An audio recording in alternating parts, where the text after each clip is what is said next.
गुरुदेव। प्रेमी भाई बहनों, आज आपके बीच में एक गुरु बहन का दृष्टांत, कैसे गुरु महाराज ने उनकी लड़की की इज्जत बचाई और किस प्रकार से दया और कृपा की, इस कहानी को आपके बीच में प्रस्तुत करूँगा। एक गुरु बहन जो ध्यान भजन सिमरन अनावरत करती थी, मालिक का नाम लेती थी, और उनके एक लड़की थी जो कि बहुत खूबसूरत थी। वो भी मालिक से नाम की दीक्षा यानी नाम दान लिए थी और गुरु महाराज का ध्यान सिमरन भजन किया करती थी। किसी कारणवश उनके पति की मृत्यु हो गई तो घर में केवल माँ और बेटी बची। घर का खर्चा नहीं चल पा रहा था तो लड़की ने कहा, क्यों न माँ जी कहीं हम नौकरी कर लें। तो माँ ने कहा कि बेटी नौकरी कहाँ करने को जाओगी, क्योंकि लोग उंगली उठाएंगे, कहेंगे कि लड़की की जात है और इधर उधर देर अबेर आना होगा, इससे यानी कुल में दाग लगेगा। हम ऐसे ही गुरु महाराज से प्रार्थना करेंगे और मालिक सब संभाल कर देंगे। लड़की पढ़ी लिखी थी तो उसने कहा, माँ पास में ही अस्पताल है, क्यों न हम चल कर के वहाँ नौकरी कर लें। नर्स या किसी की नौकरी मिल जाएगी जिससे हम आपका घर का खर्चा चल जाएगा। तो माँ ने तो मना किया, लेकिन लड़की नहीं मानी और अस्पताल में जाकर के नौकरी करने लगी। माँ ने कहा, बेटी नौकरी करना, लेकिन गुरु को हमेशा याद करते रहना। गुरु को याद करती रहोगी तो गुरु महाराज आपकी संभाल करेंगे। इस प्रकार से लड़की अस्पताल में नौकरी करने लगी। लड़की खूबसूरत थी तो वहाँ का एक लड़का यानी कंपाउंडर की निगाह जो है गलत हो गई। उसके प्रति उसने कुछ और ही सोच रखा। एक समय ऐसा आ गया कि उस कंपाउंडर ने उस लड़की का हाथ पकड़ लिया। जब हाथ पकड़ लिया, सीसीटीवी कैमरे तो लगे ही होते हैं, उस हरकत को डॉक्टर ने भी देख लिया। डॉक्टर कुछ कहता उसके पहले लड़की ने उस लड़के के खिलाफ कंप्लेन दर्ज कर दी यानी शिकायत कर दी। तो डॉक्टर ने उसको डांट डपट करके अस्पताल से निकाल दिया। लड़का जब अस्पताल से निकल गया, जब घर चला आया तो उसके पिता ने पूछा, क्यों आज जल्दी चले आए, क्या बात है। तो लड़का कोई जवाब नहीं दे रहा था। जब लड़का कुछ जवाब नहीं दे रहा था तो उसके पिता ने विनम्र पूर्वक पूछा। तो लड़के ने जवाब दिया कि हमारे साथ ऐसी ऐसी बात हो गई है और डॉक्टर ने हमें बाहर निकाल दिया है और अगर हमको उस अस्पताल में नौकरी नहीं मिलती तो मैं मर जाऊंगा। जब ये शब्द उसने कहे तो पिता के दिल में चुभ गए। पिता ने कहा, इकलौती संतान है और कहीं मर गई तो हमारे कुल का नाश हो जाएगा, कुल का दीपक बुझ जाएगा। ऐसे ख्याल आते रहे। जब सुबह हुई तो डॉक्टर के पास पिता जाता है और खुशामद करता है। तो डॉक्टर ने कहा, आखिर चाहते क्या हो? तो पिता ने कहा कि हमारे लड़के को पुनः अस्पताल में नौकरी दे दो। डॉक्टर ने पिता की गिड़गिड़ाहट पर और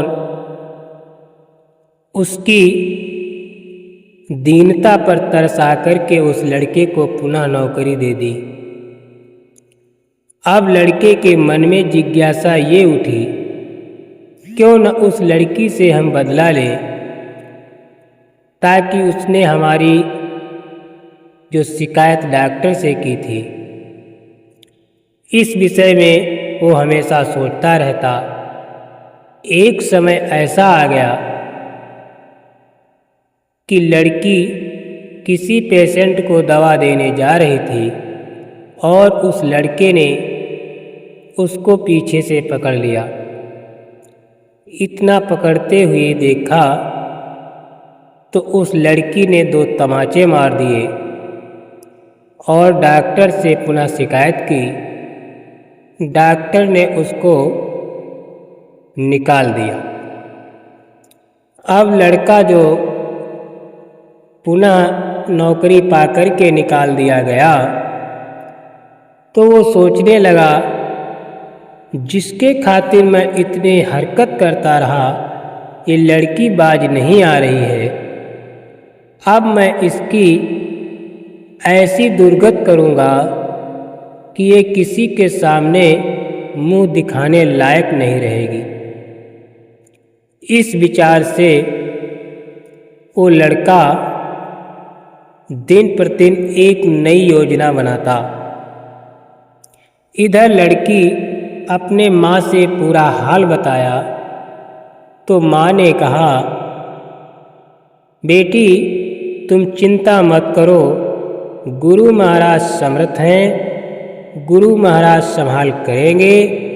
उनसे हमेशा मिन्नत और खुशामद करती रहो, ध्यान भजन सुमिरन करती रहो, संभाल वो करेंगे। लड़की तो अपने गुरु पर इतना विश्वास करती थी कि उसको कुछ होश ही नहीं था कि मेरे साथ क्या होगा। एक समय ऐसा आया कि लड़की शाम को जब अपने घर आ रही थी तो लड़के ने देखा कि लड़की घर जा रही, तो उसने पीछा कर लिया। पीछा करते करते उस मोहल्ले तक आ गया जिस मोहल्ले में उसका घर था। लड़की घर को चली गई, आराम से अपने कपड़े बदले और खाना नाश्ता किया। उसको कोई फर्क नहीं था कि हमारे पीछे कोई पीछा कर रहा है। जब लड़का दरवाजे पर पहुंचता है तो देखता है कोई सफ़ेद पोशाकधारी पगड़ी बांधे हाथ में बेत लिए खड़ा है। तो लड़के ने देखा, हो सकता है किसी कामवश कोई सरदार आया होगा, अभी ये थोड़ी देर बाद चला जाएगा। लड़का भी छिप कर के खड़ा रहा, लेकिन वो सरदार जो सफ़ेद पोशाकधारी हाथ में बेत लिए खड़ा है, कुछ देर खड़ा रहा। थोड़ी देर बाद वो वहीं पर पंथी मार करके बैठ गया। लड़के ने देखा कि ये अब जाने वाला नहीं है, तो लड़का क्या किया, वो उस दिन यानी उस रात वापस घर चला आया। फिर दूसरे तीसरे दिन उसने योजना बनाई, क्यों न आज हम उसके दरवाजे से ना जा कर के उस लड़की के मकान के ठीक पीछे एक नीम का पेड़ था।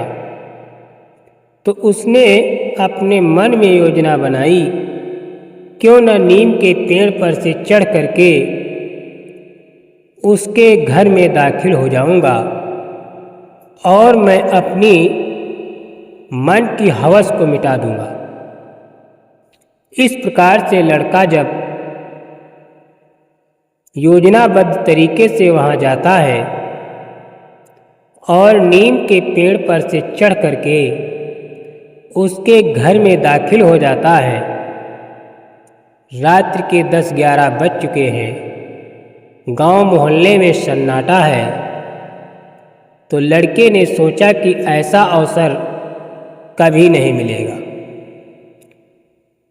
तो जब वो उसके घर में दाखिल हो जाता है तो माँ बेटे की 2 चारपाई यानी माँ बेटी की 2 चारपाइयाँ पड़ी हैं और बीच में देखता है कि वही सफ़ेद पोशाकधारी,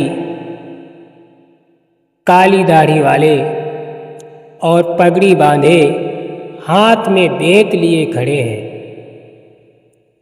अब लड़का करता तो क्या करता, अगर पास जाता है तो हो सकता है ये सफ़ेद पगड़ी वाला, काली दाढ़ी वाला हमें पीटना शुरू कर दे और गांव में जगहन हो जाएगी, लोग जगेंगे और हमारा कचूमर निकाल देंगे। ऐसा देखते देखते करीब 2, ढाई, 3, 4 बज जाता है, लेकिन वो सफ़ेद पोशाकधारी हाथ में बेत लिए उन 2 माँ बेटी के चारपाई के बीच में जो जगह है वहाँ से टस मस नहीं हुआ। अब लड़का करता तो क्या करता, अगर बाहर जाता तो लोग देख लेते, इसलिए उसके आंगन में एक शौचालय बना हुआ था, उसमें छिप जाता है। जब सुबह हुआ लड़की जगती है, घर आंगन की सफाई करती है तो देखती है कि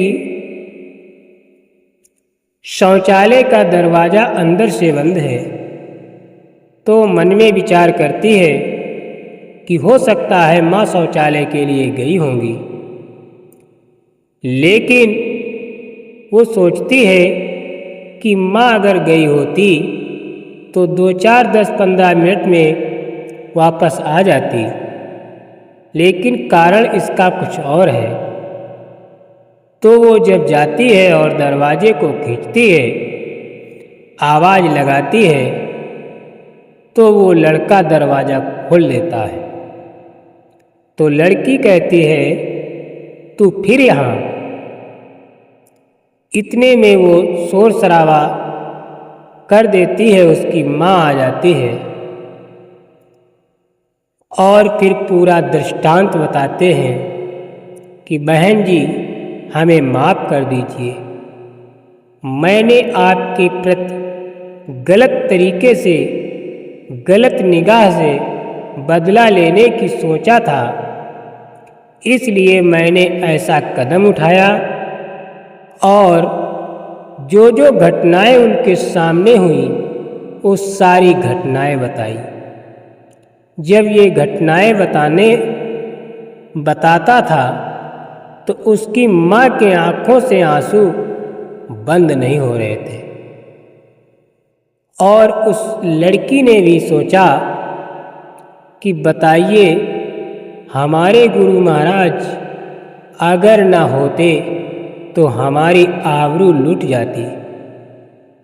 इसलिए प्रेमी भाई बहनों, हम आपको हमेशा याद रखना चाहिए कि गुरु महाराज पल पल संभाल करते हैं और करते रहेंगे, क्योंकि गुरु महाराज कहते हैं, हाथ मैंने पकड़ा है, तुमने नहीं। क्योंकि तुम पकड़ोगे तो छोड़ दोगे, लेकिन मैं पकड़ूंगा तो मैं छोड़ने वाला नहीं हूँ। इसलिए प्रेमी भाई बहनों, गुरु महाराज की दया असीम है, इसका कोई पार नहीं पाया है और न कोई पाएगा। जय गुरुदेव।